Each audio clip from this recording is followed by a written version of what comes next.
Welcome to Kadampa Podcasts. These podcasts offer practical solutions to daily challenges and help guide us to a happier and more peaceful state of mind.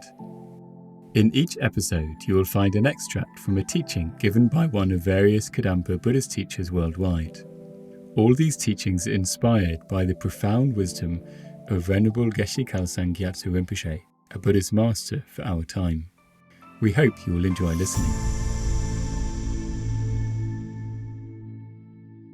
Happiness and suffering are states of mind, and so their main causes are not to be found outside the mind. So this is the kind of fundamental Buddhist belief. Like if you want to know, like, what's Buddhism in a nutshell? This is it, the sentence here. Happiness and suffering are states of mind, and so their main causes are not to be found outside the mind. If we want to be truly happy and free from suffering, we must learn how to control our mind. So this is why we take an interest in observing our mind, and in particular, this paragraph I was just reading, where we need to learn to distinguish what is a state of mind that is conducive to happiness, and what is a state of mind that is basically sabotaging our happiness, right? Because the topic this month is the pursuit of happiness. So this takes some reflection. And so what I wanted us to emphasize in tonight's class is something called watching the mind, which is a way in which we can observe our own, different mental states and assess for ourselves which states of mind either are the root cause of my experience of happiness, or I can at least acknowledge are playing a role in my happiness, and what states of mind are sabotaging my happiness completely, undermining my efforts to be happy. So the reason why there's such an emphasis on this in Buddha's teachings is that that essentially everyone, ourselves included, wants to be happy all the time and never wants to suffer. Like we never wake up and think, oh, I hope I suffer today. I hope it's a bad day. Nobody thinks that. Everyone wants it to be a good day. But usually what we conclude is that's not determined by me. This is something we were talking about last week, that whether today is a good day has nothing to do with me, has everything to do with other people, right? If I encounter pleasant people, pleasant things, it's a good day, right? If I encounter difficult people, stupid people, it can't be a good day. They ruined it, right? Or negative circumstances, difficult situations. We think, oh, I can't have a good day. I have to feel stressed because this is challenging. So if we really want to fulfill our wishes to be happy all the time, we have to begin to at least sort of entertain the thought that our mind is playing a role. So obviously Buddhists take this to an extreme. We're a little bit, biased in this regard. We think it's completely involved. That the only person that determines our experience is us. So we fall on one end of the spectrum, right? Which you don't have to agree with. But for the sake of this class, it's worth entertaining. Okay, my mind's involved, right? It's involved. I have to acknowledge it's involved. And so to the extent that I believe it's involved, to that extent I can understand it's possible to change it. And if I change it, then to whatever extent I feel it's involved, my experience will change accordingly. So this is the whole sort of context that we're working with here. But as I mentioned at the beginning in the first paragraph, it's important to distinguish disturbed states of mind from peaceful states, because this is really where it begins. At the moment, we don't know what states of mind are a friend and what states of mind are our enemy. We can have confusion about this. We can be confused about what will make us happy. That confusion in Buddhism, Buddhist psychology is called delusions. We have states of mind that distort our interpretations of things, our interpretations of ourselves, other people, the world around us. We call them delusions because they distort those realities. And then we mistakenly identify things to be a source of suffering that are not. Or we mistakenly, think, sources of happiness or not, so we get a little confused about the methods to be happy. So this is where we have to begin, is this idea of how do I distinguish? How can I begin to get to know myself? How can I begin to get to know what states of mind are present first and foremost? Like, what is the state of my mind? And what does that state of mind function to do? Does it function to enhance my experiences? Does it function to make me miserable, right? What is it functioning to do? So this is where we have to rely upon a practice called watching the mind. So we don't have to take any of this explanation at face value. We can investigate, we can test it, right? So we can test the theory that Buddha's proposing, that our states of mind are playing a big part in whether we're happy or not. We can test that theory. In fact, Buddha said that with respect to all of his teachings, he used to say, test my teachings the way you would test gold. Right? So if somebody gave you gold, you wouldn't just accept it and think it was gold, right? You would take it to an expert and assess it and make sure, is this real gold or is this fool's gold? So Buddha said the same, like, test my teachings the way you would test gold. Like, you don't have to actually agree, test them. And then if they work, then great, you can understand their value. So in the same way, we need to sort of test this theory that our mind is playing, I would say a starring role, but like I said, I acknowledge I am biased in this. It's playing a starring role in our experience. We need to test that theory. So we do that through watching the mind. So watching the mind practice is essentially a lot like watching external things. I think there's a paragraph that references this a little bit later. So it says, we can watch our mind in everything we think and believe. Usually we keep an eye on what other people are doing. But it would be far better if we kept an eye all the time on what our mind is thinking and believing. So it's an interesting idea. So we take that part of us that's a watcher. Like, we all have this inner watcher. We're always watching, right? It's just usually things outside. Like, we're watching, what's going on out there. What are they doing? Why are they doing that? Like, we're just watching, right? We take that watcher and we turn it in. We turn it in. And we start to watch, as being mentioned here, what we're thinking, what we're believing. So there's a couple just points I want to bring up around how we do this watching. So, because we need to hit the right note, otherwise we won't appreciate the value of this practice. So we turn our focus inward when we watch our mind. We're not judging, right? It's not like an inner judger, right? That's not what it's doing, right? When we watch the mind, we're just observing, and we're trying to be more like a scientist, where we're like, okay, when I think in that way, how interesting. It leads to this experience. I wonder if I replicated it, if it would be the same. What if I thought those same thoughts in a different situation? Would I have the same experience? So it's very scientific. We're just sort of exploring. So we watch, all right, what states of mind are arising? What do I believe in this situation? But we're not getting involved. It's a little bit like, this is where we have to practice some discipline when we do this practice. We're not actually following the thoughts or the views or the intentions. We're just observing. So it's a little bit like when you get up in a plane and you see where you live. Like, say you're in a plane and you're above the city you live in, and you're like, oh, there's my neighborhood, and there's my place of work, and there's where I like to walk, and there's where my friend Judy lives, or whatever. Like, we're looking at it, but we're not actually in that place, involved in the comings and goings. Like, we can see it, we can see other people driving cars and maybe people walking, and there's activity. Like, life is continuing in that town without us, right? We're in the plane. It's still going on as normal, but we're not involved in any of it. We're not involved in those comings and goings, but we can observe them.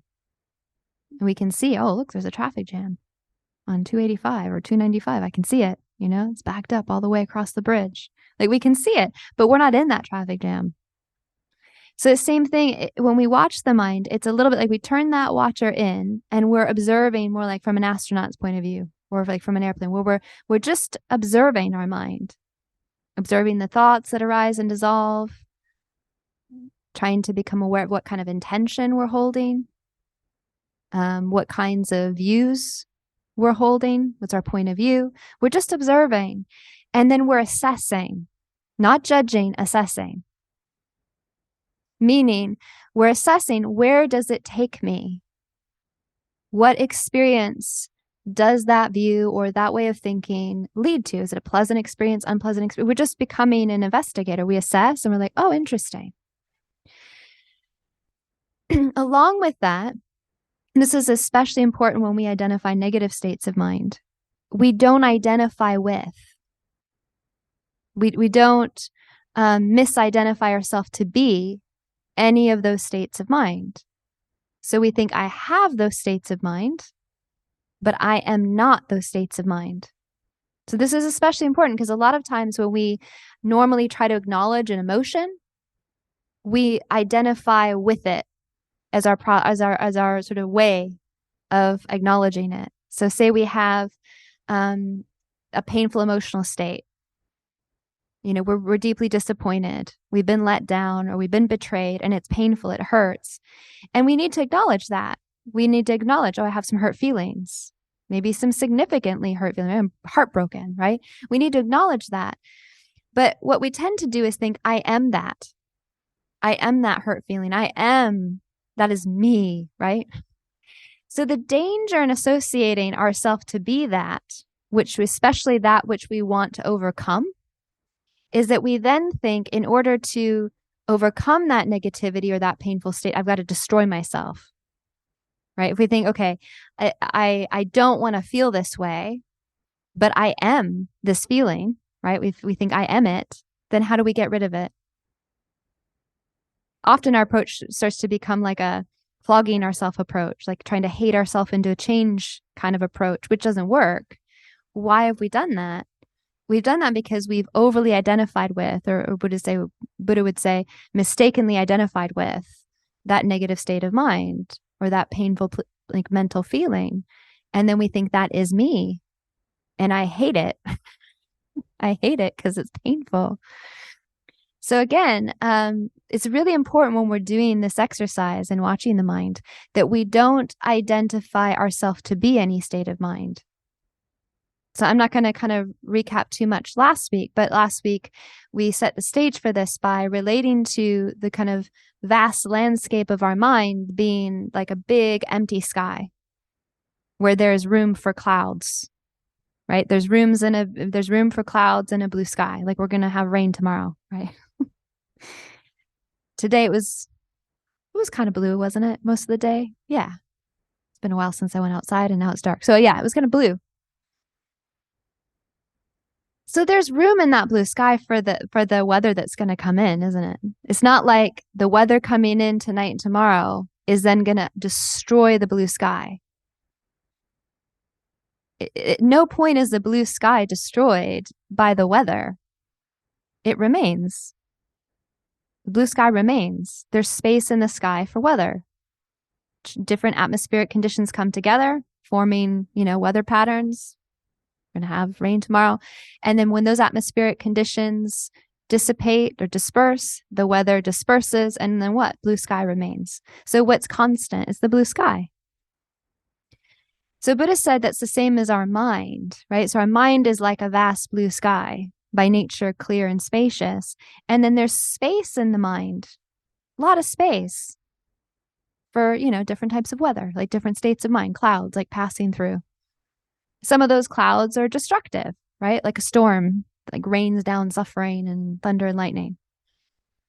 Some not destructive. But in any event, it never destroys the sky. So the same way, when we watch the mind and we see different states of mind, and we identify them, we try and think there's room for them. Right? There's room in my mind for some painful feelings, just like bad weather, right? There's room in the sky for bad weather. It doesn't have any power to damage the blue sky. The hurricane's passing through Florida today. It's not going to be that tomorrow, when the blue sky is revealed in Florida, that it's damaged, right? It's now damaged goods, the blue sky of Florida, because there was another hurricane. No, it remains exactly the same as before. Untainted, tarnished, unpolluted. So it's the same. We need to relate to our mind that way because we often think, The negative states of mind have a power to define us, or the negative states of mind have a power to pollute us, or the negative states of mind, especially if they're frequent, have a power to defile us in a way that is impossible to change. So when we watch the mind and we acknowledge or especially notice the states of mind that disturb us or a source of suffering, we need to be very clear to distinguish it from ourselves. So we see it, it's there, right? But we don't think I am it. We just think, no, it's there. Just some clouds, right? I don't need to, develop further negativity by then hating myself for them. So when we watch the mind in these ways, we observe, we assess, we don't identify with, and then we can begin to create this distinction. We're like, okay. So when we talk about watching the mind, I just wanted to break it down a little bit, because to begin with, it can sound a little vague, like watching the mind. Like, what does that mean? Watching my mind, like I'm just now, like suddenly it's vague. If we go in right now and look, watching my mind, then all of a sudden we're like, do I have a mind? Does anyone have a mind? Like it just becomes very obscure. So we need to be very clear what we're watching. So I like to break it into 3 categories because it's just more tangible, I think, in terms of this exercise. So one thing we can start with is we can look at our thoughts, right? Because thoughts are a little more tangible. So we can think, all right, watching my mind means looking at my thoughts. So we can begin by looking at our thoughts in the moment. We can look at our thoughts earlier in the day. We can kind of rewind and be like, okay. And what we're trying to see is what thoughts gave rise to what experience. Or we can do it in reverse. If we had a really poignant experience today, a really happy experience, a really unhappy experience, we can look at that experience and then try to think, well, what was I thinking? Not in like a negative, like, what was I thinking? But no, what was I actually thinking about in that moment? Because there's a relationship between the way in which we think about something and the way in which we experience it. And we can begin to see this from our own process of watching the mind. So say we notice that we're thinking exclusively about the faults of something. Say we're focused exclusively on our own faults, our own shortcomings, our own mistakes. That's going to taint our experience of ourself, isn't it? And we're going to feel not pleasantly disposed towards ourselves. Or if we're thinking exclusively about the faults of someone else, that's going to lead to some feelings or experience of having aversions for someone else, disliking someone else, having some sort of distaste for someone else. We think it's just them, that they're just distasteful or they're irritating. We don't stop and wonder, oh, maybe I'm irritable and that's why they're irritating. And there's a connection there. So we just watch our thoughts and we see, okay, those thoughts are sort of related to an experience I'm having. That's very helpful to discover. Because if there's an unpleasant experience we're having, then we can come to the conclusion, the thoughts I had at the moment I was having that unpleasant experience are important to note, right? I need to note those thoughts, and maybe when I see them cropping up, not follow them with a gusto, not trust them so wholeheartedly, but think, maybe I need to stop thinking about this in this way. It's not to say we have to stop thinking about everything. It's just the way in which we're thinking about it. Maybe this way of thinking about it is not helping me. It's not helping me deal with what's difficult. It's not giving me an advantage there. And it's definitely not making me happy. So I'll give you an example of this. It's a story. And some of you probably heard me tell this story before because it's a good story. So I use it a lot. So there was this man told me this story. So it's not really my story. It's somebody else's story. So he had, is probably quite a bit older now, but at the time he had a grandson who was about 6. And his grandson had childhood leukemia, just got diagnosed. He was very ill, and he had to be in a children's hospital getting treatment for a number of months. And so during that time, his family couldn't see him. He got taken out of school, so he couldn't see his school friends, and he was living in this hospital. And so the grandfather was saying that in that time, they'd talk to him on the phone and things like that while he was getting treatment, but they weren't able to see him. And so finally, his grandson was out of the hospital and they were able to go and visit him.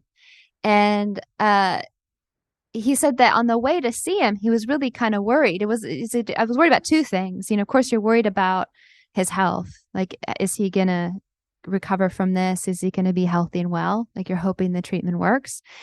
But he said, I was also just worried about him, like, as a person.